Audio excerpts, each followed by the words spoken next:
अन्न पथगामी भवतु में गुरुवाह पंतनो नित्यम ज्ञान दर्शन नायिका चारित्राणाम गंभीरा मोक्षे मार्ग उपदेशिका पंच परमेष्टि भगवान की एक राधिनाथ भगवान की अंतिम शासनपति भगवान महावीर स्वामी की।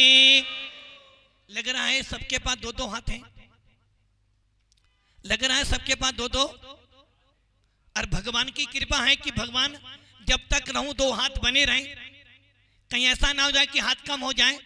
1000 चंदापुर भगवान की, आचार्य श्री कुंद कुंद भगवंत की, आचार्य श्री विमल सागर जी महाराज की, आचार्य गुरुदेव सनमती सागर जी महाराज की, 3 काम 9 करोड़ मुनि राजों की, द्वादशा जिनमणि माता की।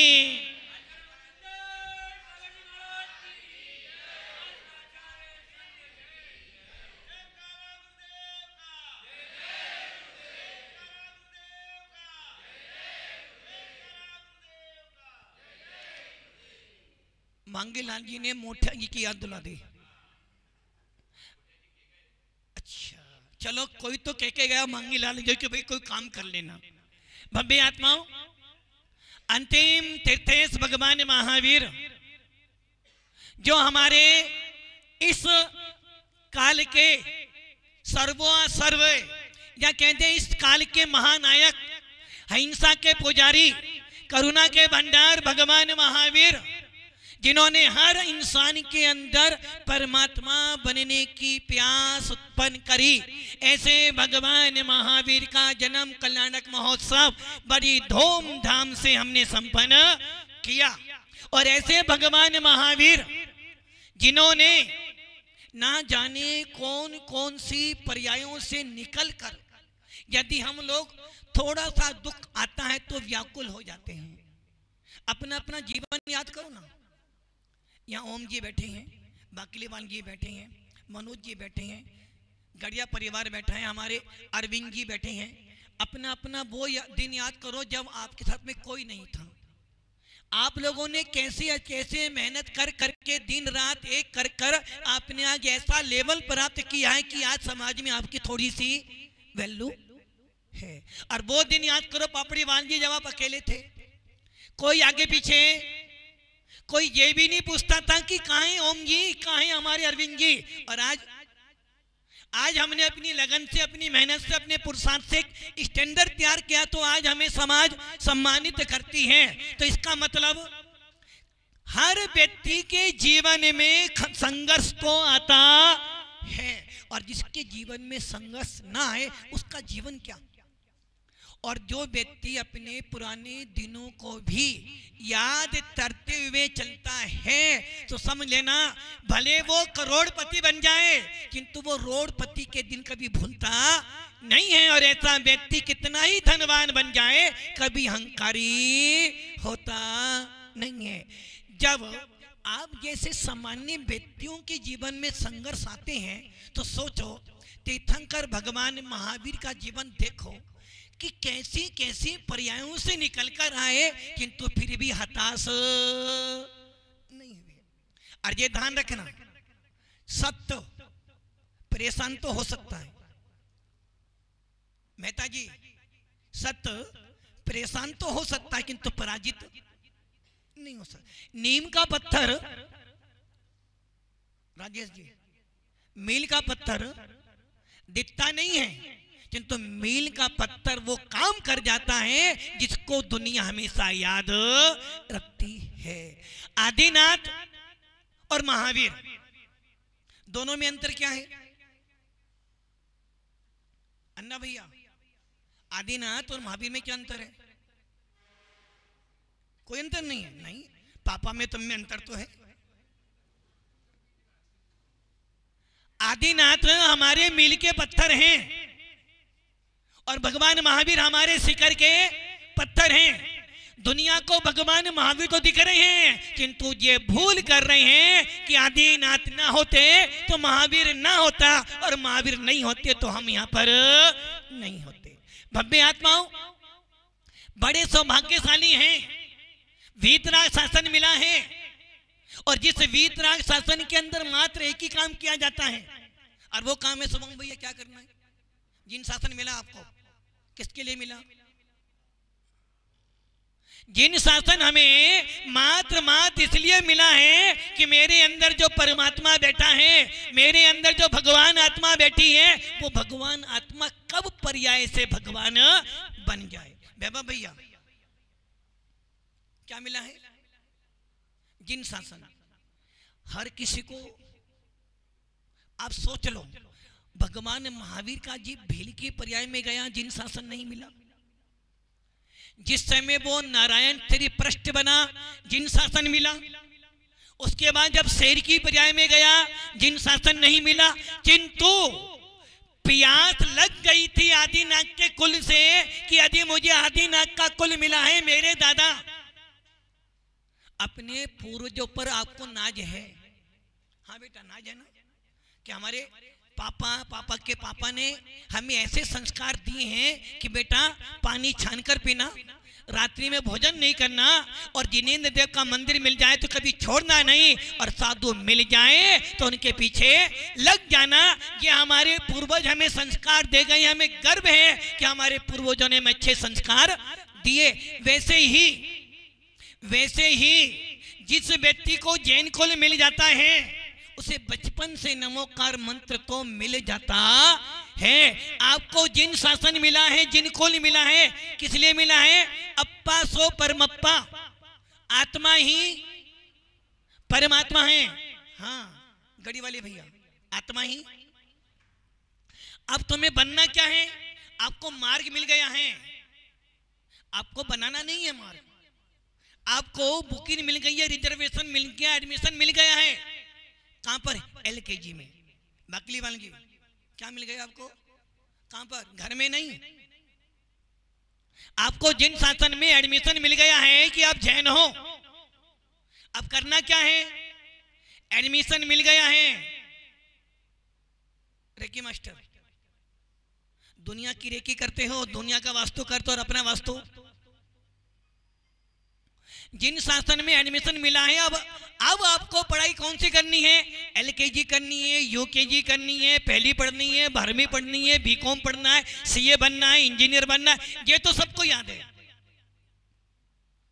किंतु किसी को ये याद नहीं कि जिन शासन मिला है तो मैं धर्मपति कब बनूं, मैं त्यागी व्रती कब बनूं, मैं माता जी महाराज कब बनूं। अरे वो दिन कौन सा आ जाए जिस दिन मुझे भगवान महावीर जैसी मुद्रा मिल जाए और मेरा जैन शासन में जन्म लेना सार्थक हो जाए। अभी आप सुन रहे थे, हमारे बकलीवाल कह रहे थे कि माता जी के दादा कौन बने? महाराज बने। अब आप ये सोचो, आदिनाथ के कुल में महावीर पैदा हुए या महावीर के कुल में आदिनाथ पैदा हुए? आदिनाथ के कुल में, और हम कहते हैं महावीर के कुल में आदिनाथ पैदा हुए। तो मतलब कि यदि आदिनाथ ना होते तो शायद भगवान महावीर को मुनि मुद्रा के वो अनुभूति ना होती। मतलब कि दादा तो महाराज बने ही बने, और अपने पोते को भी कहेगा बेटा चिंता नहीं करना, शुरुआत मैंने करी थी, दादा से बड़ा पोता होता है। जो कि कहावत है, मूल से ब्याज, बंडी जी मूल से ब्याज प्यारा होता है। वैसे ही बेटा ये ध्यान रखना, मैं पहला बंदा हूं, शुरुआत मैंने की इस साल में, तो अंत भी तू ही करेगा। तो ये ध्यान रखना, जो व्यक्ति, जो जीव अपने पूर्वजों के संस्कारों को याद रखते हैं, उसका पालन करते हैं, एक दिन वो भी मोक्ष को प्राप्त कर लेते हैं। आज कम से कम इस रतलाम में हम जहां बैठे हैं स्टेशन रोड पे, कम से कम हमारे पूर्वजों ने इतने तो हमें संस्कार दिए कि बेटा यदि मंदिर में भगवान विराजमान हो तो सवेरे सवेरे जाना और शुद्ध कपड़े पहनकर एक कलसा भगवान के मस्तक पर डाल देना। बेटा कोई मुनिराज मिल जाए तो निवेदन कर देना कि हे मना, हे गुरुदेव, कम से कम जितना भी समय तुम्हारे पास है हमारे नगर में चलो, ताकि हमें भी दान देने का सौभाग्य मिल जाएगा। और हमारे बच्चों में इतने तो संस्कार आ गए, यदि कोई दिगंबर साधु उपदेश दे तो कम से कम हम उसका पालन करें ना करें, सुनने जरूर जाते हैं, और यदि आज सुनेंगे तो कल असर भी पड़ेगा। इतने संस्कार तो हमारे माता पिता ने हमें दे दिया है। और भव्य आत्माओं, यही संस्कार आज नहीं तो कल, और कल नहीं तो परसों, कभी ना कभी तो काम में आते हैं। जो कि नीम का पत्थर कभी डूबता नहीं है, बल्कि वो नीम का पत्थर इतना मजबूत कर देता है कि तुम्हें शिखर पे पहुंचा देता है। वैसे ही आरिकासु काव्यमती माता जी, जैसा कि मांगीलाल जी कह रहे थे ना, दीदी अवस्था मैंने देखा, बहुत कम देखा होगा, बहुत कम देखा होगा। तो कि 2011 में जब लोग आए थे, जब दीदी बहुत कम रहती थी। किंतु भव्य आत्माओं, ये जरूर कहूँगा, धन्य है वो परिवार, धन्य है वो परिवार, धन्य वो माता पिता जो अपने बच्चों को मोक्ष मार्ग पे लगाते हैं। ये ध्यान रखना, सीए, इंजीनियर, कलेक्टर, आईएएस बन जाना कोई बड़ी बात नहीं है, हर के बच्चे बनते हैं। किंतु कोई माताजी महाराज बन जाए, कोई जिन शासन में त्यागी व्रती बन जाए, समझना हमने भगवान महावीर को देखा, किंतु उनको कुल में पैदा नहीं हुए, और जिस कुल में भगवान महावीर पैदा हुए, आज भी कहते हैं त्रिशला नंदन वीर की जय बोलो। महावीर का नाम तो बाद में आता है, पहले सबसे पहले उस माँ को नमन करते हैं। भक्तामर में भी उस माँ की स्तुति की कि हे माँ, धन्य है जो तूने तीर्थंकर जैसे पुत्र को जन्म दिया। तो जब तीर्थंकर को जन्म देने वाली माँ की प्रशंसा एक निर्गंथ आचार्य कर रहा है, मानकुंद आचार्य क्या कह रहे हैं, हर दिशा से सूर्य उदित नहीं होता है, पूर्व दिशा से ही सूर्य उदित होता है। वैसे ही हर जननी तीर्थंकर को जन्म नहीं देती है, और जो तीर्थंकर को जन्म दे देती है वो तीसरे भव्य नियम से मोक्ष प्राप्त कर लेती है। तो जिन परिवारों के बच्चे बच्चियां, या जिस घर से कोई त्यागी व्रती बन जाता है, समझना उनका कुल भी भगवान महावीर जैसा प्रकाशित होता रहता है। और भव्य आत्माओं, आरिकासु काव्यमती माता जी, जिन्होंने मात्र ये नहीं पढ़ाई ना की हो, जिन्होंने पीएचडी की है, जिन्होंने पीएचडी कर कर गवर्नमेंट जॉब भी की, बच्चों को पढ़ाया भी, और बचपन से संस्कार क्या मिले तो कि एटा उत्तर प्रदेश में आता है। और ये ध्यान रखना, जितने भी तीर्थंकर हुए हैं, जब जब भी जन्म लेंगे अयोध्या में ही जन्म लेंगे। जब जब भी कोई तीर्थंकर उत्पन्न होगा, कहां पर उत्पन्न होगा, अयोध्या में ही उत्पन्न होगा। और उसी अयोध्या में आचार्य विमल सागर महाराज सबने दर्शन किए होंगे, दर्शन किए। और मैं बोलता हूं, वास्तव में जिस प्रकार यदि किसी को पीएम बनना हो, किसी को पीएम बनना हो, तो उसको सबसे पहले किस राज्य की वोटिंग चाहिए। यदि यूपी में वो जीत गया तो ये निश्चित हो गया कि वो सीएम तो कि सबसे बड़ा राज्य यूपी। और हमारे पूरे विश्व के अंदर जब भी तीर्थंकर पैदा होगा अयोध्या में ही होगा, और जो अयोध्या में पैदा हो गया, यूपी में पैदा हो गया, निश्चित रूप से निर्माण को प्राप्त करेगा। और देखो आचार्य विमल सागर महाराज वास्तव में बिना देखे बिना बोले सारी की सारी आपकी हिस्ट्री बता दी। ऐसे आचार्य विमल सागर महाराज, आचार्य महावीर कीर्ति महाराज 18 भाषाओं के जाता, आचार्य गुरुदेव सन्मति सागर जी महाराज गिरनार गौरव, आचार्य निर्मल सागर जी महाराज, ये सारे के सारे कहाँ पैदा हुए, उसी एटा में। और यहाँ तक कि जिसके बारे में सुनते हो ना आप, खेल खेल में मुनि बने, भरम गुलाल मुनिराज फिरोजाबाद में उत्पन्न हुए, जहाँ आचार्य महावीर कीर्ति महाराज पैदा हुए। भव्य आत्माओं, ऐसी ही नगरी में उस आरिकासु काव्यमती जी ने जन्म लिया, और बचपन से ही दादा दादी प्रतिमाधारी थे, आचार्य विमल सागर के भक्त थे। बचपन से ही संस्कार दिए, बेटा मंदिर जाए बिना पानी नहीं पीना। रात्रि भोजन रसोई 6 बजे ही रसोई में ताला लग जाता था, और माता पिता ने अच्छी पढ़ाई कराई, अच्छे संस्कार कराए और एक पाठ पढ़ाया था, बेटा जब भी कोई महाराज दिख जाए, तेरे घर में किसी का चौका हो ना हो, तू अपने द्वार पे चली जाना और क्या बोलना, हे स्वामी नमोस्तु नमोस्तु नमोस्तु प्रगान कर कर उनको हार। भव्य आत्माओं, सौभाग्यशाली है सुकाव्यमती माता जी, जिनके माता पिता दादा परिवारों ने बचपन से संस्कार भरे जिन शासन के। और देखो दादाजी महाराज बने, पापा महाराज बने, भैया ब्रह्मचारी हैं, मम्मी माताजी बनी, स्वयं माताजी बनी, मामी माताजी बनी, नानी माताजी बनी, मामी माताजी बनी, और ना जाने कितने परिवार में से लगभग 13 से 15 लोग तो परिवार मोक्ष मार्ग पे लग चुका है और 5-7 गिनती पे और लगे हुए हैं। तो ऐसा कुल हर किसी को नहीं मिलता। आपको जैन कुल भी मिला है ना, तो समझना बड़ी बड़ी बड़ी मेहनत की है जो आज आपको जैन कुल मिला है, और शान से कहते हो कि नहीं हम जैन हैं। जब कोई हमें कहता ना भैया जय जिनेन्द्र, तो अंदर की आत्मा कहते कम से कम आज भी मेरे शासन का बोलबाला तो किसी भी नगर में, गांव में, कस्बे में भले एक जैनी हो, और जब वो निकलता है लोग कहते हैं भी देखो जय जिनेन्द्र भैया जय जिनेन्द्र, तो लगता है कि नहीं आज भी भगवान महावीर का अस्तित्व है। और ये ध्यान रखना, जैन व्यक्ति एक और बात विशेष से कह रहा हूं मैं, कितने ही संप्रदाय हो, कितने ही जातियां हो, हर जाति का हर संप्रदाय का भिखारी मिल जाएगा।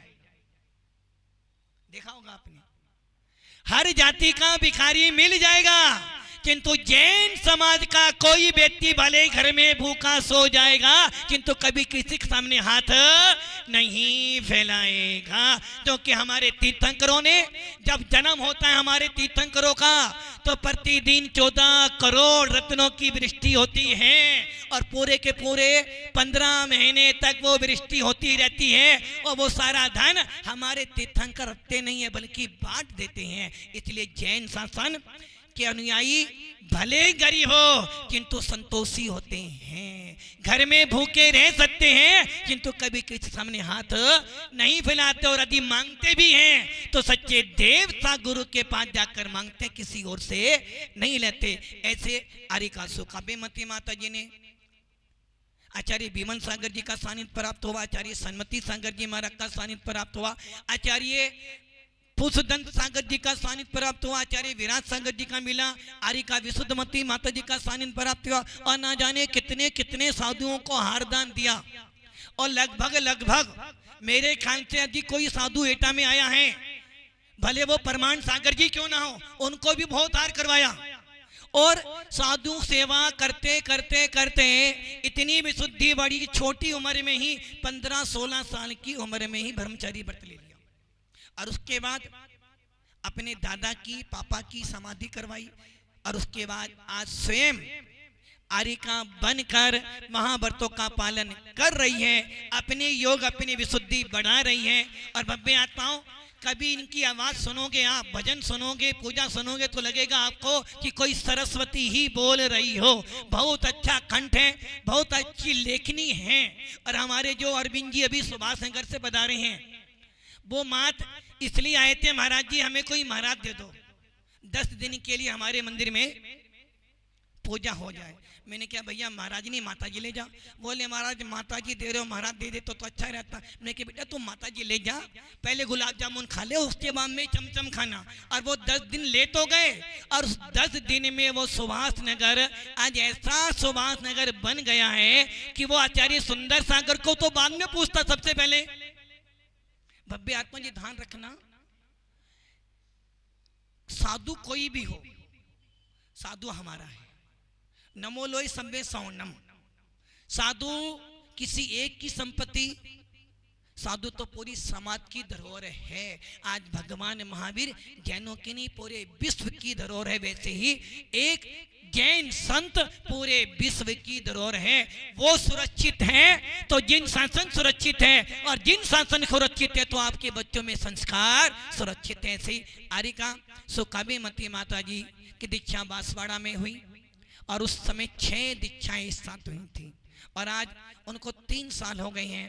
भव्य आत्माओं, भगवान चंद्र प्रभु से और भगवान महावीर गुरुदेव से भावना भाते हैं कि हे माता जी आपका संयम बड़े, और 50 साल नहीं, आप तो पूरे 105 साल पूरे करो, क्योंकि जितना ज्यादा संयम पालन करोगे उतने कर्मों की निजना आपकी होती चली जाएगी। जितनी समय तक आपका यहाँ पंचम गुण स्थान बना रहेगा उतनी ज्यादा आपकी विशुद्धि बढ़ेगी, और यहाँ जो साधना कर लोगे उस साधना का फल आपको मिलेगा निर्विकल्प समाधि मरण। और जिसने एक बार भी निर्विकल्प समाधि मरण कर लिया, निश्चित है अधिक से अधिक 7-8 भव में वो भी भगवान बन जाएगा। और दीक्षा लेने का प्रयोजन हमारा यही होना चाहिए। ख्याति पूजा लाभ की चिंता तो हमें होनी ही नहीं चाहिए, क्योंकि ख्याति पूजा लाभ एक ऐसा वायरस है जो कभी भी निकाला नहीं जा सकता है।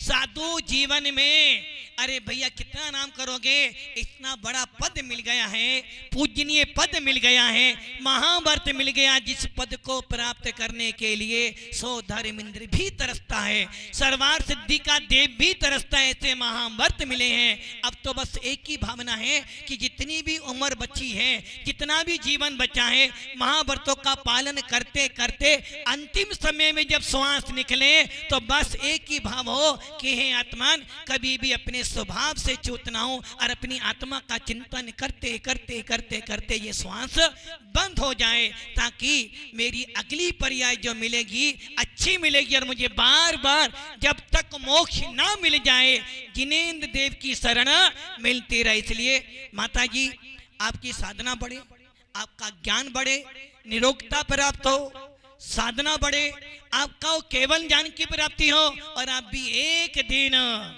भगवान महावीर जैसी मुद्रा धारण कर कर सिद्ध पद को प्राप्त करें। यही भावना आपके इस जन्म महोत्सव पर आपको आशीर्वाद देते हैं कि आज के परिपेक्ष में बच्चे अपना जन्मदिन कहाँ मनाते हैं, और यदि 50वां हो तो, और मेरिट डे हो तो होटलों में। किंतु पुण्यशाली वो जीव होते हैं जो अपने जन्मदिन को साधु संतों के बीच में बनाते हैं। अब देखो एक आरिका को 50 साल पूरे हो रहे हैं और वो आरिका बनकर बैठी हैं और सोच रही है यदि मेरे 50 साल और बढ़ जाए और मैं और संयम का पालन कर तो ना जाने कितने सारे जीवों को और मोक्ष मार्ग पर लगाओगे और अपने कर्मों की निजरा करोगे। इसलिए हम सब की भावना, पूरे चतुर्भुज संघ की भावना, और जितने भक्त यहाँ बैठे हैं जो भीलवाड़ा से भी आए हैं, उदयपुर से भी आए हैं, गढ़ी से भी आए हैं, रतलाम से भी आए हैं, जो जो भक्त आए उन सब की भावना यही है कि हे माता जी हमारी उम्र आपको लगे ये तो हम नहीं कह सकते, क्योंकि हमारा सिद्धांत कहता है कि हमारी उम्र आपको नहीं मिलेगी और आपकी उम्र हमें मिलने वाली नहीं है। किंतु इतना जरूर भावना बात है कि जितना भी आपका आयु क्रम है उस आयु क्रम में आपकी साधना इतनी प्रकट हो जाए, इतनी प्रखर हो जाए कि आप पंचम गुण स्थान का संयम लब्धि स्थान जो अंतिम चरण है उस कृत संयम लब्धि स्थान को प्राप्त करें। और जब आपकी समाधि हो तो पूरा विश्व कहे कि नहीं आरिका माता जी ने बहुत अच्छी समाधि की, जिसके बल पर अब ये बहुत जल्दी ही सिद्ध पद को प्राप्त कर लेंगे। कि हम सबकी तरफ से आपके लिए यही भावना कि आपका रत्नत्रय बढ़े, आपका मोक्ष मार्ग प्रशस्त हो और आप भी एक दिन भगवान बनकर सिद्धाल में विराजमान हो। ओम नमः सिद्धेभ्यः।